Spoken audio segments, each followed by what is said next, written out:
저희 연구실에서는 주로 2D, 2차원 물질을 연구하기 때문에 2D 물질의 패터닝을 주제로 잡아보면 좋을 것 같아서 그래핀의 패터닝 방법에 대한 리뷰 페이퍼를 읽게 되었습니다. 그래핀에 대해 잠깐 소개하자면 그래핀은 보시다시피 탄소 원자로 만들어진 벌집 모양 2차원 물질입니다. 이 2차원 그래핀이 층층이 쌓인 것이 우리가 흔히 쓰는 연필심인 흑연이죠. 그래핀은 여러 특징들 때문에 매우 기대되는 전자소자 재료인데요. 이렇게 메탈과 세미컨덕터 사이에 있는 세미메탈 성질을 가지고 있습니다. 또 투명하고 전도성도 높습니다. 극저온에서만 관찰되는 양자홀 효과를 상온에서도 보이는 특성이 있습니다. 그렇다면 그래핀에게 패터닝 이슈는 왜 중요할까요? 앞서 그래핀은 반도체가 아닌 세미메탈이라고 말씀드렸습니다. 기존의 메탈은 위아래의 밴드가 겹쳐져 있는 반면에 그래핀은 이 그림처럼 비록 겹쳐져 있지만 한 점에서 닿고 있습니다. 이 덕분에 높은 컨덕티비티와 모빌리티를 가졌지만 반도체 특성이 없어서 소자의 채널로 이용할 수 없었습니다. 예를 들어서 좋은 반도체의 경우에는 소자를 껐을 때와 켰을 때 온 커런트와 오프 커런트가 크게 차이 나야 합니다. IV 컵을 이렇게 그렸을 때 좋은 반도체의 경우에는 이렇게 껐을 때와 켰을 때가 확실하게 차이가 나야 합니다. 하지만 세미메탈의 경우에는 소자를 껐을 때와 켰을 때가 거의 차이가 나지 않는 이렇게 전부 다 전류가 잘 흘러버리는 상황이 돼버리기 때문에 소자를 제어할 수 없게 됩니다. 따라서 사람들은 밴드갭을 만들어내기로 결심합니다. 먼저 도핑을 이용을 해봤지만 잘 되지 않았습니다. 다음으로 이론학자들이 그래핀을 한 층만 이용하지 않고 이중층으로 만들자고 주장했습니다. 그러면 층 간 상호작용에 의해서 밴드갭이 발생할 것이라고요. 이렇게 여기는 한 점이 겹쳐져 있고 여기서 이중층으로 쌓았을 때는 이렇게 밴드갭이 생기는 걸 보실 수 있죠. 그런데 이걸 결국엔 실험적으로 증명을 했지만 여전히 밴드갭이 너무 작아서 우수한 반도체로 활용할 수는 없었습니다. 다음으로 그래핀 격자의 대칭성을 깨서 중첩되어 있던 에너지 밴드를 갈라보기로 했습니다. 결론적으로 어느 정도 성공했고 바로 여기서 패터닝이 매우 중요한 역할을 하게 되는 것인데요. 먼저 2차원 구조였던 그래핀에서 한쪽 방향 대칭성을 없앤 그래핀 나노리본이 있습니다. 이 그래프를 보시면 나노리본의 두께가 얇아질수록 밴드갭이 점점 더 벌어지는 것을 볼 수 있습니다. 따라서 그래핀을 아주 얇게 패터닝하는 기술이 매우 중요하겠죠.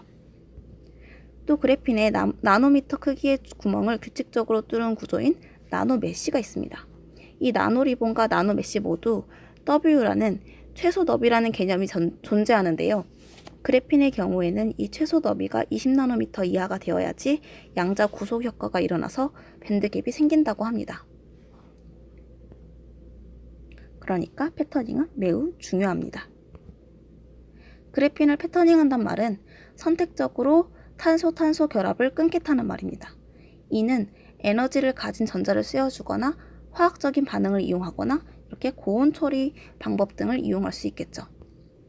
그래핀 격자에서 탄소 원자 하나를 찢어내는 데 필요한 에너지는 17 일렉트론 볼티지이며 탄소의 단일 결합을 끊는 데 필요한 에너지는 5에서 6 일렉트릭 볼트입니다.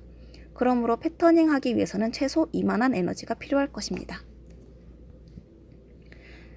그래서 맨 처음 패터닝 아이디어는 어땠냐면 그림 A를 보시면 아주 오래전에 그래핀을 층별로 분류하기도 전에 제안된 물리적인 패터닝 방법 아이디어입니다. 그래핀 이중층을 먼저 절단한 다음에 어닐링을 수행해서 원하는 구조를 제조하는 방법인데요. 이와 같이 그래핀을 자유롭게 커팅하기 위해서 앞서 말한 탄소의 결합을 끊을 수 있을 만큼의 충분한 에너지를 가진 도구들이 필요했습니다. 그래서 이렇게 많은 여러 도구들이 있지만 그 중에서도 템이 가장 대표적인 도구로 쓰여왔습니다. 템은 80에서 300 일렉트릭 볼트의 강력한 에너지를 가진 전자빔을 방출합니다. 템으로 시료를 관찰하며 동시에 패터닝할 수 있다는 점이 가장 큰 장점인데요. 이 빔으로 구멍, 슬릿 등 다양한 구조를 만들 수 있지만 너무 높은 에너지 탓에 원치 않는 디펙이 생길 수 있습니다.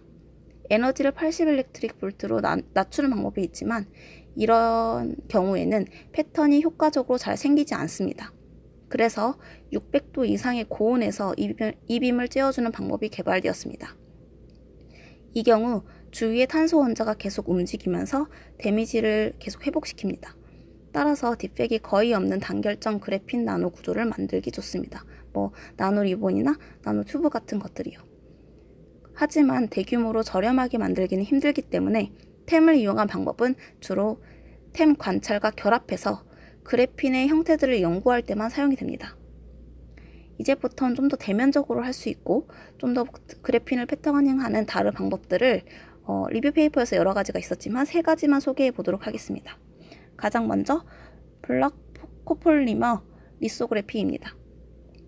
블럭 코폴리머에서 코폴리머란 2가지 이상의 고분자가 공유 결합으로 연결되어 있는 구조를 말합니다. 그러니까 2가지가 결합되어 있으면 다이블럭 코폴리머, 3가지가 결합되어 있으면 트리블럭 코폴리머라고 할 수 있겠죠. 이 블럭 코폴리머는 일정 온도와 압력에서 상분리를 하게 되는데 이때 형성되는 도메인의 크기랑 모양은 각각의 고분자의 길이와 상대적인 양에 따라서 달라집니다. 그러니까 그것들만 잘 조절을 해주면 큐빅이나 실린더 같은 다양한 구조를 만들 수 있다는 뜻입니다. 이것들이 지금 여러 코폴리머를 이용해서 원하는 모양으로 패터닝하는 예시입니다. 이제 블럭 코폴리머 공정 프로세스를 보겠습니다. 먼저 그래핀 위에 여기 아주 작게 회색이 보이시나요? 여기 그래핀을 보호하기 위한 SiO2 방막을 썼습니다. 그 다음으로 규칙적인 원통형 모양의 도메인을 가진 블럭킹 코폴리머 필름을 썼습니다. 그래서 이렇게 원통형 모양으로 구멍이 생기는 걸 보실 수 있죠. 그래서 이렇게 다 쌓은 다음에 어닐링을 해주면 앞서 말한 상분리가 일어나면서 이 그림처럼 구멍이 뻥뻥 뚫린 구조의 포러스 필름이 생깁니다. 이어서 플로우를 이용한 RI랑 산소 플라즈마 에칭 과정을 통해서 패터닝할 부분을 전부 다 에칭을 해주고 폴리머 필름까지 제거를 해줍니다. 그러면 남은 SiO2를 HF 용액에 담그면 그걸 제거할 수 있고 리프트 오프해서 완성시킬 수 있습니다. 이렇게 완성된 나노 메쉬의 사진을 보여드리겠습니다. 이렇게 예쁘게 완성된 모습을 볼 수 있습니다. 다음 방법은 촉매를 이용한 방법인데요. 지금 SI 위에 SiO2를 올리고 여기 위에 금속 물질이 녹아있는 촉매 용액을 스핀 코팅합니다. 여기에서는 철을 예로 들었지만 실제로 다른 논문들에서는 다양한 금속을 이용하고 있더라고요. 그 다음 퍼니스에서 높은 온도로 수소 환경에서 가열을 하면 그래핀의 탄소와 수소가 만나서 메탄이 생기면서 그래핀이 분해가 됩니다. 이때 철은 나노파티클로 그래핀 위를 떠돌면서 촉매 역할을 하는데요. 그 모식도를 보여드리겠습니다. 이렇게 철이 떠돌면서 촉매 역할을 계속하고 있습니다. 이때 신기한 점은 철이 떠돌 때 특정한 방향으로만 반응하며 지나간다는 것입니다. 여기 흰색 선이 있는 방향을 0도라고 했을 때 그래핀은 주로 0도, 30도, 60도 방향으로 잘립니다. 이 그래프 보시면 여기 0도, 30도, 60도 방향에서 유난히 많이 에칭이 됐다는 걸 볼 수 있죠. 이 메커니즘의 원리는 아직 정확하게 연구된 바는 없다고 합니다. 마지막 사진은 이 성질을 이용해서 다른 논문에서 비슷한 방법으로 패터닝한 그래핀 사진입니다. 이렇게 삼각형 모양으로 패터닝된 사진을 볼 수 있습니다. 마지막으로 소개할 방법은 미리 패터닝된 촉매 표면에다가 그래핀을 그냥 성장시키는 방법입니다. 지난 40년 동안 반응성 니켈이나 전이금속 카바이드 표면에서 탄화수소를 CVD 처리하면 얇은 흑연층을 생성할 수 있다는 것은 널리 알려져 있었다고 하는데요. 그런데 이 니켈층에 많은 탄소 입자들이 흡수돼 버려서 그래핀이 아니라 두꺼운 흑연 결정을 생성해 버리는 게 문제였습니다. 그래서 이 연구에서는 이를 해결하기 위해서 두께가 300나노미터 이하의 니켈 방막을 미리 패터닝한 상태로 이빔 이베포레이터로 증착을 합니다. 두께를 얇게 해서 탄소를 많이 흡수시키지 못하게 함과 동시에 미리 패터닝한 모양대로 그래핀을 성장시키기 위함이죠. 메탄, 수소, 아르곤 환경에서 열을 가해서 CVD 처리를 해주면 니켈, 탄소 레이어가 형성이 됩니다. 이때 아르곤 환경에서 온도를 룸 템퍼리처로 매우 급격하게 떨어뜨려주면 흑연이 생성되지 못하고 그래핀이 생긴다고 합니다. 이렇게 탄생한 패터닝된 그래핀 사진입니다. 자, 이렇게 예쁘게 패터닝 되었죠. 이렇게 세 가지의 그래핀 패터닝 방법을 살펴보았습니다. 네, 여기 출처 적었고요. 들어주셔서 감사합니다.